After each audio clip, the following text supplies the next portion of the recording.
ಬಡ ಕುಟುಂಬವನ್ನ ಆವರಿಸಿದ್ದು ಒಂದು ದೊಡ್ಡ ಕಾಯಿಲೆ. ಆದ್ರೆ ಆ ಕಾಯಿಲೆಯನ್ನ ಗುಣಪಡಿಸೋಕೆ 40 ಲಕ್ಷ ಬೇಕು. ₹1,000 ಹೊಂದಿಸಲಾಗದ ಆ ಕುಟುಂಬಕ್ಕೆ ಸಹಾಯ ಹಸ್ತ ಚಾಚಿದ್ದು ಮಹಿಷಾಸುರ ವೇಷಧಾರಿ. ಯಾರು ಆ ವ್ಯಕ್ತಿ, ಏನು ಆ ಸ್ಟೋರಿ, ಇದರ ಕಂಪ್ಲೀಟ್ ಡೀಟೇಲ್ಸ್ ಇಲ್ಲಿದೆ ನೋಡಿ. ತಲಸೇಮಿಯಾ ಕಾಯಿಲೆಯಿಂದ ಬಳಲುತ್ತಿರುವ 6 ವರ್ಷದ ಪುಟ್ಟ ಬಾಲಕ ರಶೀಕ್ ಬೈಂದೂರು ತಾಲೂಕಿನ ಪಡುವರಿ ಗ್ರಾಮದ ನಿವಾಸಿ ಸುಮಂಗಲ ಆಚಾರ್ಯ ಮತ್ತು ರಾಜೇಂದ್ರ ಆಚಾರ್ಯರ ಪುತ್ರ. ಕಳೆದ 5 ವರ್ಷಗಳಿಂದ ಈ ಕಾಯಿಲೆಗೆ ತುತ್ತಾಗಿರುವ ಮಗುವಿನ ಚಿಕಿತ್ಸೆಗಾಗಿ ಪೋಷಕರು ಲಕ್ಷಾಂತರ ರೂಪಾಯಿ ಖರ್ಚು ಮಾಡಿದ್ದಾರೆ. ಆದರೆ ಇತ್ತೀಚೆಗೆ ಬೆಂಗಳೂರಿನ ನಾರಾಯಣ ಹೃದಯಾಲಯದಲ್ಲಿ ತಪಾಸಣೆ ನಡೆಸಿದ ವೈದ್ಯರು ಅಸ್ಥಿಮಜ್ಜೆ ಚಿಕಿತ್ಸೆ ಮಾಡಬೇಕೆಂದು ವೈದ್ಯಕೀಯ ಪ್ರಮಾಣ ಪತ್ರ ನೀಡಿದ್ದಾರೆ. ಈ ಚಿಕಿತ್ಸೆಗೆ ಸುಮಾರು 35ರಿಂದ 40 ಲಕ್ಷ ರೂಪಾಯಿ ವೆಚ್ಚವಾಗಬಹುದೆಂದು ವೈದ್ಯಕೀಯ ದೃಢೀಕರಣ ಪತ್ರದಲ್ಲಿ ಉಲ್ಲೇಖಿಸಿದ್ದಾರೆ. ಆದರೆ ಈ ಬಡ ಕುಟುಂಬ ಇಷ್ಟೊಂದು ಲಕ್ಷ ರೂಪಾಯಿ ಖರ್ಚು ಮಾಡುವಷ್ಟು ಶಕ್ತಿಯನ್ನ ಹೊಂದಿಲ್ಲ.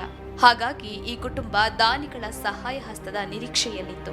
ಆಗ ಈ ಕುಟುಂಬಕ್ಕೆ ನೆರವಾಗಿದ್ದು ಮಹಿಷಾಸುರ ವೇಷಧಾರಿ. ಹೌದು, 1000 ಕನಸುಗಳಿರುವ ಇನ್ನು 100 ಕಾಲ ಬದುಕಿ ಬಾಳಬೇಕಾಗಿರುವ ರಿಷಿಕ್ಗೆ ಚಿಕಿತ್ಸೆಯ ವೆಚ್ಚ ಭರಿಸೋಕೆ ಹವ್ಯಾಸಿ ಯಕ್ಷಗಾನ ಕಲಾವಿದ ಬೆಂಕಿಮಣಿ ಸಂತು ಅರೆಹೊಳೆಯವರು ಮಹಿಷಾಸುರ ವೇಷ ಧರಿಸಿ ಕುಂದಾಪುರದ ವಾರದ ಸಂತೆ ಹಾಗೂ ಕುಂದಾಪುರ ಪೇಟೆಯಲ್ಲಿ ಧನ ಸಂಗ್ರಹ ಮಾಡಿದ್ದಾರೆ. ಹೊಯ್ಸಳ ಟ್ರಸ್ಟ್ ನಾಡಾ ನೇತೃತ್ವದಲ್ಲಿ ಈ ಕಾರ್ಯ ನಡೆದಿದ್ದು ಕುಂದಾಪುರ ಪೇಟೆಯಲ್ಲಿ ಎಲ್ಲಾ ಅಂಗಡಿಗಳಿಗೆ ತೆರಳಿ ಧನ ಸಂಗ್ರಹ ಮಾಡಿದ್ದಾರೆ. ಈ ವೇಳೆ ಇವರಿಗೆ ನಂದೀಶ ಜನ್ನಾಡಿ ಹಾಗೂ ಹೊಯ್ಸಳ ಟ್ರಸ್ಟ್ ನಾಡಾ ಬಡಕೋಣೆಯ ಸದಸ್ಯರು ಸಹಕರಿಸಿದ್ದಾರೆ. ಆದರೆ ಈ ಮಗುವಿನ ಚಿಕಿತ್ಸೆಗೆ ಇನ್ನೂ ಹಣ ಬೇಕಾಗಿದೆ. ಚಿಂತಾಕ್ರಾಂತರಾಗಿರುವ ಈ ಕುಟುಂಬಕ್ಕೆ ಸಹೃದಯಿಗಳು ಉದಾರ ಮನಸ್ಸಿನಿಂದ ಸಹಕಾರ ನೀಡಬೇಕಿದೆ. ಈ ಪುಟ್ಟ ಬಾಲಕರ ಚಿಕಿತ್ಸೆಗೆ ಸ್ಪಂದಿಸುವ ಮೂಲಕ ದಾನಿಗಳು, ಸಂಘ ಸಂಸ್ಥೆಗಳು ಮಾನವೀಯತೆ ಮೆರೆಯಬೇಕಾಗಿದೆ. ಆತ್ಮೀಯರೆಲ್ಲರಿಗೂ ನಮಸ್ಕಾರ. ಬೈಂದೂರಿನ ಪಡುವರಿ ಗ್ರಾಮದ ಶ್ರೀಮತಿ ಸುಮಂಗಲ ಆಚಾರ್ಯ ಹಾಗೂ ರಾಜೇಂದ್ರ ಆಚಾರ್ಯ ಇವರ ಮಗನಾದ ರಿಷಿಕ್ ಸಾಮಾನ್ಯ 6 ವರ್ಷ.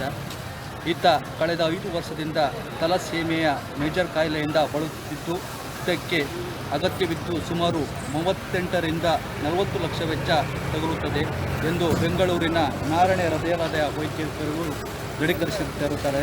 ಹಾಗಾಗಿ ತಾವೆಲ್ಲರೂ ಹೆಚ್ಚಿನ ಸಂಖ್ಯೆಯಲ್ಲಿ ನಿಮ್ಮ ಕೈಯಲ್ಲಿ ಎಷ್ಟಾಗುತ್ತೋ ಅಷ್ಟು ಧನ ಸಹಾಯ ಮಾಡಿ ಈ ಚಿಕ್ಕ ಮಗುವಿಗೆ ಆಧಾರ ಸ್ತಂಭವಾಗಿ ಎಂದು ದಯವಿಟ್ಟು ಎಲ್ಲರೂ ನಿಮ್ಮ ಪರವಾಗಿ ಬೇಡಿಕೊಳ್ಳುತ್ತಾ ಇದ್ದೇನೆ. ಹಾಗೂ ಇಂದಿನ ಸಂದರ್ಭದಲ್ಲಿ ನಾನು ಈ ಮಹಿಷಾಸುರನ ವೇಷ ಮಾಡಲು ಕಾರಣವೇನಂತ ಹೇಳಿದ್ರೆ, ಏನು ಹೊರೆದ ಮುಗ್ಧ ಬಾಲಕ ಪಾಪ ಈ ಥರ ಒಂದು ನೋವಿನ ಕಷ್ಟದಿಂದ ನೋಡುತ್ತಿದ್ದಾನೆ. ಹಾಗಾಗಿ ಆ ದೇವರು ಆದಷ್ಟು ಬೇಗ ಈ ದೊಡ್ಡ ರೋಗವನ್ನು ಗುಣಮಾಡಿಸಲೆಂದು ನಾನು ಪ್ರಾರ್ಥಿಸಿಕೊಳ್ಳೋದಕ್ಕೋಸ್ಕರ ಈ ವೇಷವನ್ನು ಹಾಕಿದ್ದೇನೆ. ಹಾಗಾಗಿ ತಾವೆಲ್ಲರೂ ಆದಷ್ಟು ಈ ಪುಟ್ಟ ಬಾಲಕನಿಗೆ ಸಹಾಯ ಮಾಡಿ ಅಂತ ಬೇಡಿಕೊಳ್ಳುತ್ತಾ ಇದ್ದೇನೆ.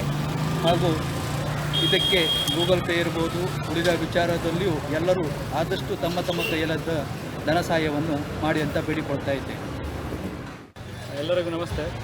ರಿಷಿಕ್ ಆಚಾರ್ಯನ ಚಿಕಿತ್ಸಾ ವೆಚ್ಚದ ಸಲುವಾಗಿ ಹೊಯ್ಸಳ ಕಲ್ಚರಲ್ ಟ್ರಸ್ಟ್ ವತಿಯಿಂದ ಇಂದು ಕುಂದಾಪುರ ಪೇಟೆ ಹಾಗೂ ಸಂತೆ ಮಾರ್ಕೆಟಲ್ಲಿ ನಾವು ಧನ ಸಂಗ್ರಹ ಕಾರ್ಯವನ್ನು ಹಮ್ಮಿಕೊಂಡಿದ್ದು ಮಾನ್ಯರೆಲ್ಲರೂ ಸಹಕರಿಸ್ತಾ ಇದ್ದಾರೆ. ಇನ್ನೂ ಹೆಚ್ಚಿನ ಸಹಾಯ ಸಹಕಾರ ಮಗುವಿಗೆ ಅಗತ್ಯವಿದ್ದು ಚಿಕಿತ್ಸೆ ಇನ್ನು ಕೆಲವೇ ದಿನಗಳಲ್ಲಿ ಮಾಡಬೇಕಾದ ಅನಿವಾರ್ಯ ಇರೋದರಿಂದ ಮಗುವಿನ ಈ ಬಾಕ್ಸಲ್ಲಿ ಅಥವಾ ಡೀಟೇಲ್ಸ್ ಇದೆ, ಮಗುವಿನ ತಾಯಿ ಅಕೌಂಟ್ ಡೀಟೇಲ್ಸ್ ಇದೆ, ಫೋನ್ಪೇ ಇದೆ, ಗೂಗಲ್ ಪೇ ಇದೆ. ತಾವೆಲ್ಲರೂ ಅತಿ ಹೆಚ್ಚಿನ ಸಂಖ್ಯೆಯಲ್ಲಿ ಮಗುವಿಗೆ ಸಹಾಯ ಮಾಡಿ ಮಗುವಿನ ಒಂದು ಜೀವ ಉಳಿಸಬೇಕಾಗಿ ಹೊಯ್ಸಳ ಕಲ್ಚರಲ್ ಟ್ರಸ್ಟ್ ವತಿಯಿಂದ ತಮ್ಮಲ್ಲಿ ವಿನಮ್ರ ವಿನಂತಿ ಕೇಳಿಕೊಳ್ತೀವಿ.